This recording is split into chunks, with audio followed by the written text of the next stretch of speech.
আমি এবার সৈনিকের পরিচয় দিছি, যেটা মিথ্যা কথা বলবো না, তো পরিচয় দিছি সৈনিকের আমার এলাকায়, যে আমি সৈনিকে চাকরি করি।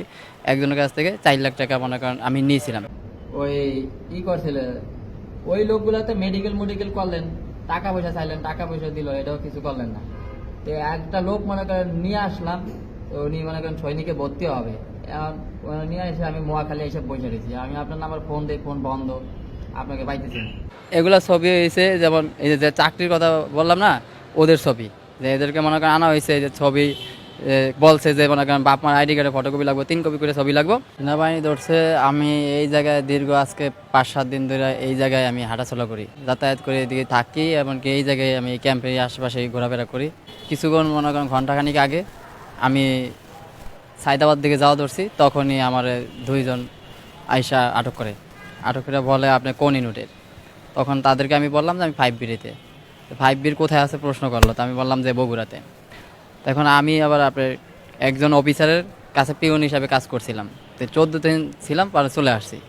আসার পরে তত আমি আর্মি সম্বন্ধে জানি না, কিন্তু আমি এই আইডি কার্ডটা আমি বনানী সৈনিক ক্লাব ওই জায়গায় পাওয়ার পরে আমার একটা অপরাধ, যে আমি এই আইডি কার্ডের ডাবল বানায়া আমি আইডি কার্ড ইউজ করছি, নিজে ইউজ করছি। করার পরে দিয়া জাস্ট এই আইডি কার্ড দেখা তারা দেখলো যে আইডি কার্ডটা ভুয়া।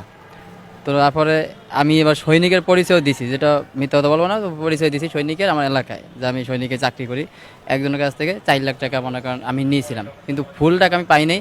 কিন্তু এটা আরেকজনের মাধ্যমে, সে একজন মনে করেন মানে আর্মিতে চাকরি দেবে বইলা আমার বলতো যে লোক আইনে দাও, লোক আইনে দাও, এই কথা বলতো। তো আমি লোক আইনে দিলে সে ওই মেডিকেল করা ওই করার কথা বইলা তাদের কাছ থেকে প্রেশার দেওয়া টাকা দাবি করে। তো ওই টাকাগুলো আবার আমার কাছে দাবি করে, করার পর আমি ওদের কাছ থেকে টাকা নিয়ে তারে দেই, দেওয়ার পরে সে আর চাকরি দেয় না। তারপর সিম বন্ধ রাখে, সে এই জায়গায় থাকে, আবার আরেক জায়গায় থাকে, তা থাকে না। তো লাস্টে আমি এরকম কাজগুলো করছি। আর এন থেকে আমার উদ্দেশ্য ছিল আমি একটা জবের উদ্দেশ্যে যাওয়া ধরছি, এই মাত্রই মনে করেন তারা আমার আটক করেছে। এই গেঞ্জিটা হচ্ছে আপনার সৈনিক ক্লাবে ওই যে কচুখ্যাত বাজারে যে এইসব গেঞ্জি বিক্রি করা হয়, আর্মির অনেক গেঞ্জি টেঞ্জি বিক্রি হয়। আমি 1 বছর আগে চুল এরকম করি আমি কাটি, কারণ আমার একজন বোন জামাই ছিল, মানে সে আর্মিতে জব করে। তো বেশি অংশ আবার ওই অফিসারের কাছে ছিলাম। আমি অফিসারের একটা ব্যবসা করছিলাম আগে, হাঁসের ওই মুরগির, তারপরে গুড়ের ব্যবসা করছি। ওই ক্ষেত্রে মনে করেন তার কাছে আমি ছিলাম। তো থাকার ক্ষেত্রে মনে করেন আমার ওইভাবে আর্মির সাথে থাকতে থাকতে আমার চুল এইভাবে মানে একটা কাটাই। জি, আমি সৈনিকের পরিচয় দিয়েছিলাম।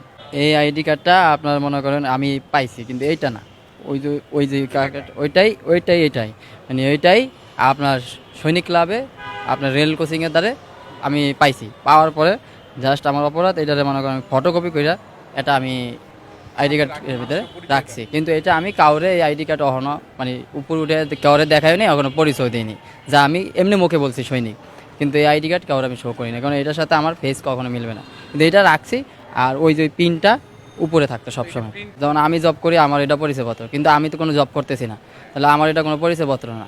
কিন্তু এটা পিন করে রাখা মানে এসে মানে আমি সৈনিক যে পরিচয় দিছি, যদি কেউ যদি জুলুমে ধরে পায় তাহলে আমি এটা দেখাবো, ঠিক আছে, কোনো পাবলিক। কিন্তু সরকারি লোককে দেখালে কিন্তু এটা সে বুঝতে পারবে যে এটা ডুপ্লিকেট, আর এটা ফটোকপি করা, এটা কিন্তু অরিজিনাল না।